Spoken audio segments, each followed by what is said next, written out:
পৃথিবীর অমীমাংসিত কিছু ঘটনা, যার ব্যাখ্যা বিজ্ঞানীরা আজও দিতে পারেনি। সবচেয়ে সাম্প্রতিক নিখোঁজ রহস্যগুলোর মধ্যে একটি হলো মালয়েশিয়া এয়ারলাইন্স ফ্লাইট MH370। এছাড়াও উল্কিটের সবুজ ভাইবোন, গিজা শহরের সুউচ্চ পিরামিড এবং বারমুডা ট্রায়াঙ্গেল, এই সবই থাকছে আজকের ভিডিওতে। তো চলুন জেনে নেওয়া যাক অমীমাংসিত এই সব ঘটনা। যাওয়ার আগে আপনি যদি এমনই রহস্য রোমাঞ্চকর ভিডিও দেখতে পছন্দ করেন, তাহলে এখনই আমাদের চ্যানেলটি সাবস্ক্রাইব করে পাশে থাকা বেল আইকনটি প্রেস করে দিন। Bermuda triangle Miami, Bermuda, Florida এবং পুয়ের্তো রিকোর মধ্যবর্তী উত্তর আটলান্টিক মহাসাগরের পশ্চিমাঞ্চলে অবস্থিত একটি রহস্যময় অংশ, যেখানে অনেক জাহাজ বিমান এখানে এসে কোথায় নিখোঁজ হয়ে গেছে এখন পর্যন্ত জানা সম্ভব হয়নি। সবগুলো ঘটনার মধ্যে অন্যতম যে ঘটনাটি এখনও মানুষের সমালোচনায় রয়ে গেছে তা হলো যুক্তরাষ্ট্রের বোমারু বিমানের চিরতরে নিখোঁজ হওয়া। বারমুডা ট্রায়াঙ্গেল নামক মহাসাগরের এই অংশে এসেই পাইলট হঠাৎ করে বিচলিত বোধ করা শুরু করে, যা জানা যায় কন্ট্রোল রুম কক্ষ থেকে। বারমুডা ট্রায়াঙ্গেল প্রায় 5 লক্ষ বর্গ কিলোমিটার মহাসাগর জুড়ে বিস্তৃত, যা অমীমাংসিত পৃথিবীর রহস্যময় কিছু ঘটনা ও জায়গার মধ্যে অন্যতম। ক্রিস্টোফার কলম্বাস সাগর পথে পৃথিবী ভ্রমণের সময় এই বারমুডা ট্রায়াঙ্গেলের সম্পর্কে একটি রিপোর্ট করেন। রিপোর্টে বলা হয়েছে, এক রাতের মধ্যে আগুনের বৃহৎ শিখা সমুদ্রের মধ্যে বিধ্বস্ত হয় এবং সেই থেকে এই অঞ্চলে আলোর দৃষ্টিগোচর হয়। উইলিয়াম শেক্সপিয়ারের দ্য টেম্পেস্ট নাটকেও বারমুডা ট্রায়াঙ্গেলে জাহাজ ডুবি নিয়ে লেখা হয়েছে, যা নতুন যাত্রা যোগ করেছে এই রহস্যে। 20 শতকের আগে এই অঞ্চল নিয়ে কারো কোনো মাথা ব্যথা ছিল না, কিন্তু 1918 সালে যুক্তরাষ্ট্রের বারবাডোস ও সেপাসি কার্গো জাহাজ ডুবে যায়। জাহাজটিতে 300 জন মানুষ ও প্রায় 10,000 টন ম্যাঙ্গানিজ ছিল, যা হঠাৎ করেই সংকেত ছাড়াই নিখোঁজ হয়ে যায়, যা নিয়ে আলোড়ন সৃষ্টি হয় এবং ছড়িয়ে পড়ে সারা পৃথিবীতে। এরপরই আবার 1941 সালেও 2টি সাইক্লোপস জাহাজ নিখোঁজ হয়ে যায় কোনো কারণ ছাড়াই। আর সেই থেকেই মানুষ বিশ্বাস করে বারমুডা ট্রায়াঙ্গেলতে কোনো জাহাজ গেলে হারিয়ে যায় আর নয় পরিত্যক্ত অবস্থায় পাওয়া যায়। উল্কিটের সবুজ ভাইবোন কথাটি শুনে আশ্চর্য মনে হচ্ছে, হবারই কথা। সবুজ রঙের আবার মানুষ হয় নাকি? কিন্তু আশ্চর্য হলেও এটি সত্য। তবে ঘটনা আজকের নয়, সেই দ্বাদশ শতাব্দীর গোড়ার দিকের ঘটনা। ইংল্যান্ডের উলপিট এলাকায় দেখা যায় সবুজ রঙের দুই ভাই বোনকে।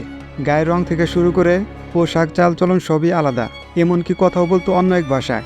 তারা শিম ছাড়া অন্য কোনো খাবারই খেত না। পরে তার ভাই বোনের মধ্যে ভাইটি মারা যায়, বেঁচে থাকে শুধু বোনটি। তারপর সেই মেয়েটিকে ইংরেজি ভাষা শেখানো হয়েছে, সব ধরনের খাবার খাওয়ানোর অভ্যাস করানো হয়েছে। এক সময় দেখা যায় তার গায়ের রং পরিবর্তন হতে শুরু করে। পরে মেয়েটিকে জিজ্ঞাসা করা হয়েছে, তোমরা কোথা থেকে এসেছিলে? জবাবে মেয়েটি বলে, আমরা সেন্ট মার্টিনস ল্যান্ড থেকে এসেছি। তার কথা মতে সেন্ট মার্টিনস হলো মাটির নিচের রাজ্য, যেখানে সবার গায়ের রং সবুজ হয়। মেয়েটির কথা আশ্চর্য হয়েছিল এবং বিজ্ঞানীরা প্রমাণ খোঁজার চেষ্টা করে, কিন্তু কোনো প্রমাণ খুঁজে পায়নি। আর অনেকে মনে করেন তারা ভিন দেশ থেকে এসেছে, আর এর আসল রহস্য অজানায় রয়ে গেছে মানুষের কাছে। পৃথিবীতে এইরকম হাজারো রহস্যময় ঘটনা আছে, যার প্রমাণ পাওয়া আদৌ সম্ভব হয়নি। তাই পৃথিবীর রহস্যময় কিছু ঘটনা ও জায়গা হয়তো সারা জীবন রহস্যই রয়ে যাবে। গিজা শহরের সুউচ্চ পিরামিড সারা পৃথিবীর মানুষের কাছে রহস্যময় একটি নাম, গিজা শহরের সুউচ্চ পিরামিড, যার সন্ধান পাওয়া যায় 4,500 বছর আগে।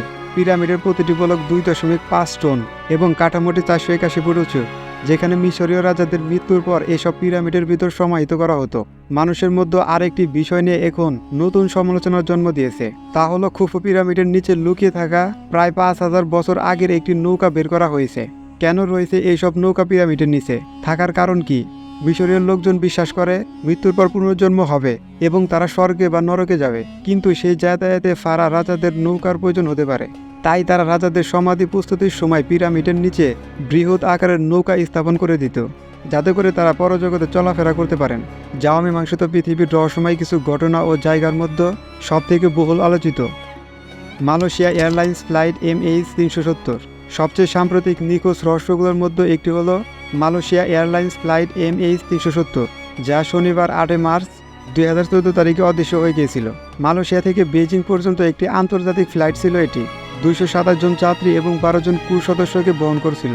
পুরো জাহাজটি বিমানের ট্রাফিক কন্ট্রোলের সাথে তার শেষ ভয়েস যোগাযোগ করে টেক অফের 1 ঘন্টা এবং রাডারের পর্দা থেকে নিখোঁজ হয় কয়েক মিনিটের কম সময়ের মধ্যে।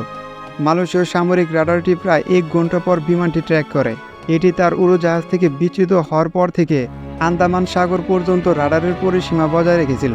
বিমানটি অদৃশ্য হয়ে যাওয়ার আগে কোনো সংকটের সংকেত, খারাপ আবহাওয়ার সতর্কবাণী বা প্রযুক্তিগত কোনো সমস্যার কথা বলা হয়নি। অনেকেই এই সিদ্ধান্তে উপনীত হয়েছিল যে ভারত মহাসাগরে এই ফ্লাইট শেষ হয়েছে এবং এখনও অনুসন্ধান চলছে, যেখানে কোনো ধ্বংসাবশেষ পাওয়া যায়নি। এক নারী হঠাৎ নাচতে শুরু করেন। এই ঘটনাও বহু পুরনো। 1518 সাল জুলাই মাস ফ্রান্সের স্ট্রাসবার্গে মিসেস কোরফেয়া নামের এক নারী হঠাৎ নাচতে শুরু করেন। তারপর সেখানে উপস্থিত সকলেই নাচতে শুরু করেন। কিছুতেই তাদের নাচ থামছিল না। এক সপ্তাহ পর আরও বহু মানুষ সেই নাচের সাথে যোগ দেয়। 1 মাস পর শত শত মানুষ সেই অবিরাম নাচে যোগ দেয়। অজ্ঞান হয়ে গিয়েছিল কেউ কেউ, বাকিরা ফের নাচতে শুরু করেছেন। শহরের তৎকালীন শাসকরা ভাবলেন, এভাবে অবিরত নাচতে দিলে অবশ্যই ক্লান্তি হয়ে নাচ থেমে যাবে সকলের। তাই তারা শহরের টাউন হলের সমস্ত মানুষের নাচার ব্যবস্থা করে দিলেন, যাদের মধ্যে ক্লান্তি, হার্ট অ্যাটাক ও উচ্চ রক্তচাপে প্রাণ হারায় 400 জন মানুষ। মাসের পর মাস অবিরাম নাচতে থাকা কোনো ব্যক্তির পক্ষেই সম্ভব নয়। কিন্তু কেন শুরু হয়েছিল এই নাচ, আজ পর্যন্তও জানা সম্ভব হয়নি।